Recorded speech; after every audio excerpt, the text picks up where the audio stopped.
This is the third in the series of cost variance for IME 239.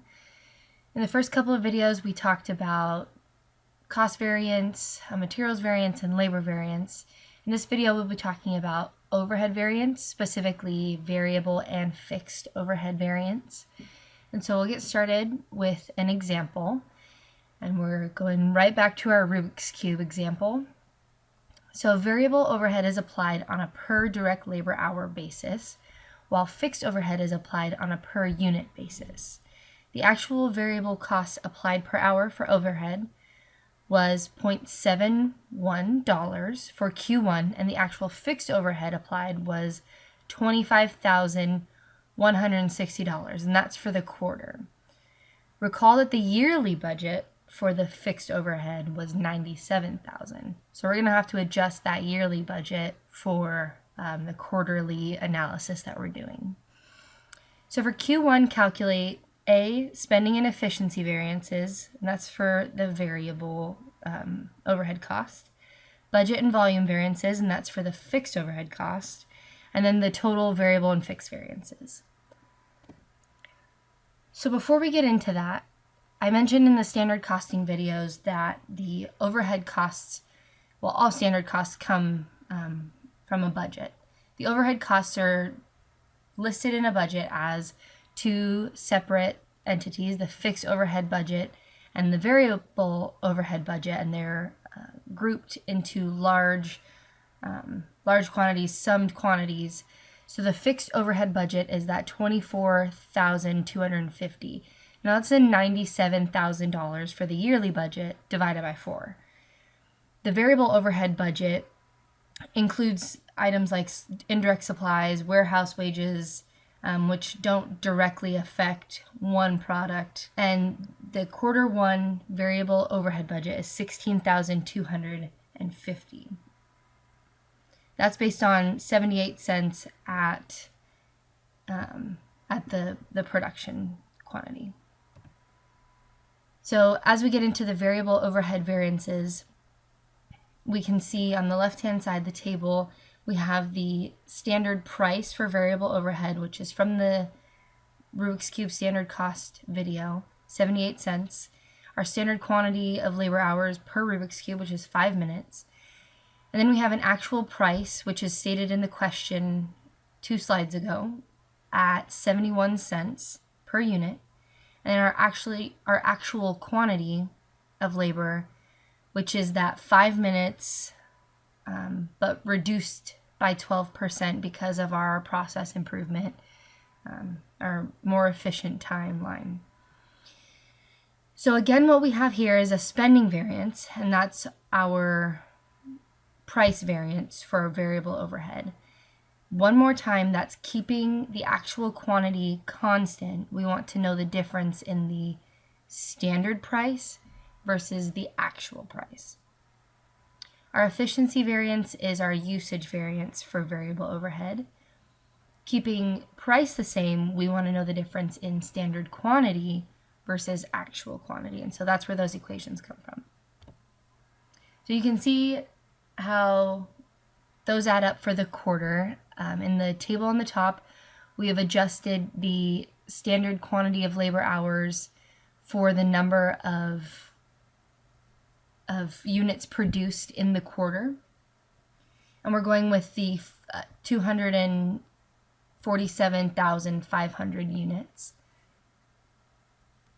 We also have adjusted the actual quantity of labor to give us hours, and that's 18,150.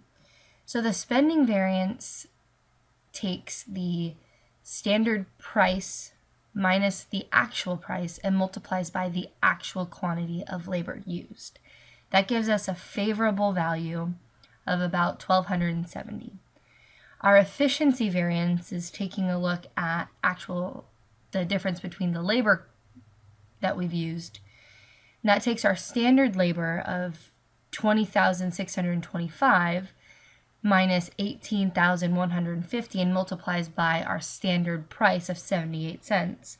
And that gives us another favorable favorable cost variance of about 1,900.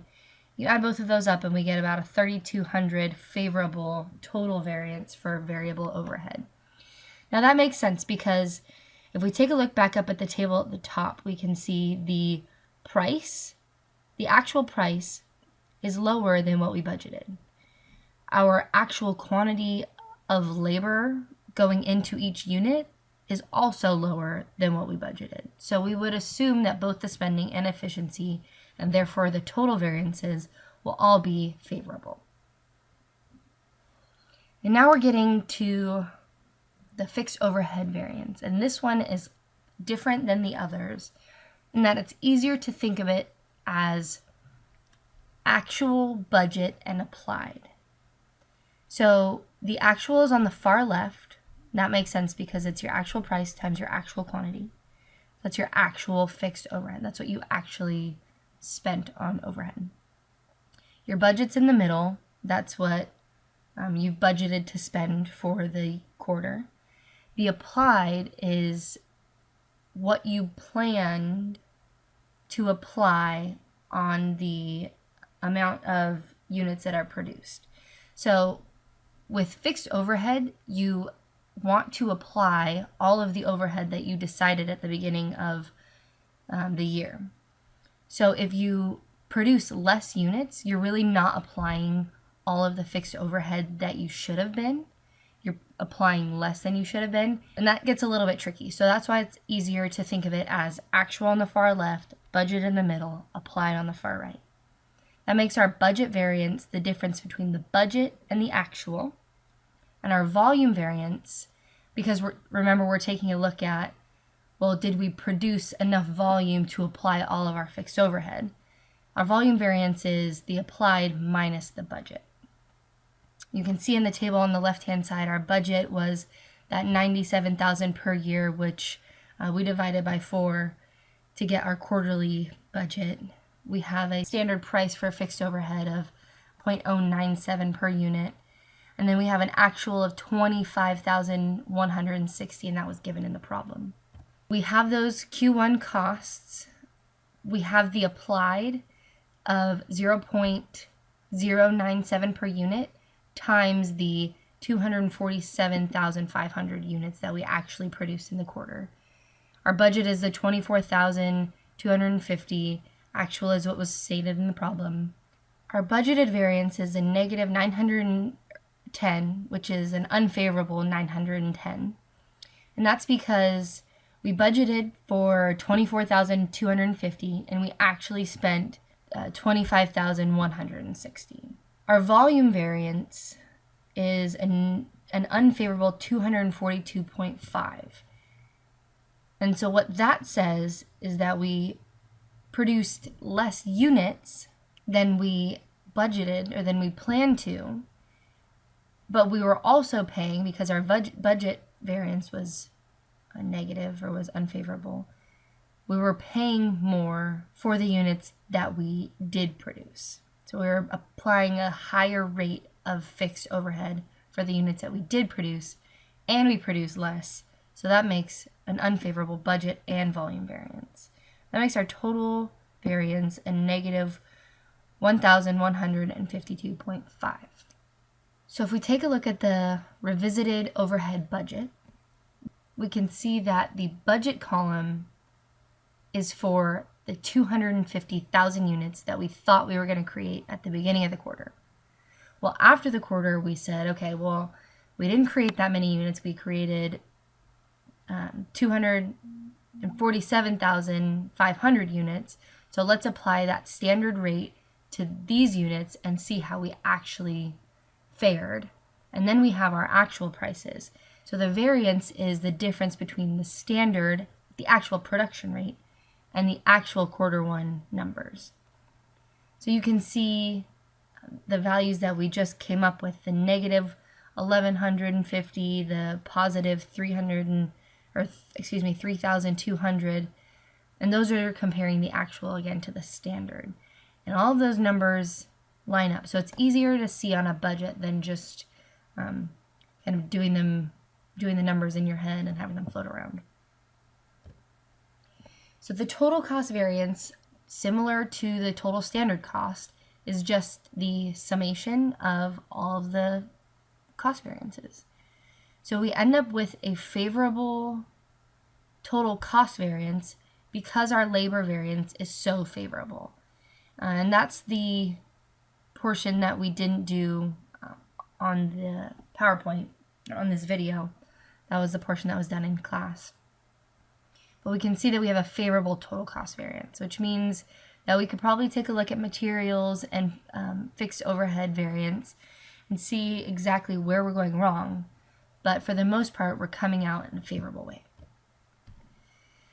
So taking a look again at our profit and loss table, we update the amount of units that we've produced. So instead of 250,000, now we have 247,500, and that changes our revenue. That also changes our cost of goods sold. We add in our material, labor, variable, and fixed overhead, and that gives us actually a higher gross margin because we had that favorable variance, favorable total variance. So what do we do when we get a cost variance? Is that the end of the analysis? Well, no, it's not.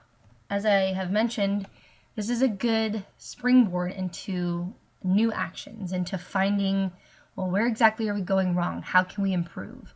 It allows insights into what the standard is doing, what the budget is doing, how equipped those are to help the company run. And it permits management to defend themselves and their employees against variances that weren't their fault, like cost variances by suppliers. Management probably doesn't have a whole lot to do with that, and so having the cost variance historical data allows that management to defend themselves if upper management comes knocking. It's also useful alongside other forms of root cause analysis like time series analysis and seasonality, market trends, 5 whys. There are some corrective actions that can be planned, and sometimes those are just short-term fixes, and other times those are long-term changes to the way that the process works. Oftentimes, areas to focus include revamping the budget, increasing revenue, customer satisfaction, finding where your waste and costs are, or your unnecessary costs, all of that. And so it's important to have the cost variance. That's what makes it a standard costing technique a lot better than other techniques, is that the cost variance allows some follow-up. So that's the end of the cost variance analysis videos. Hope they were helpful.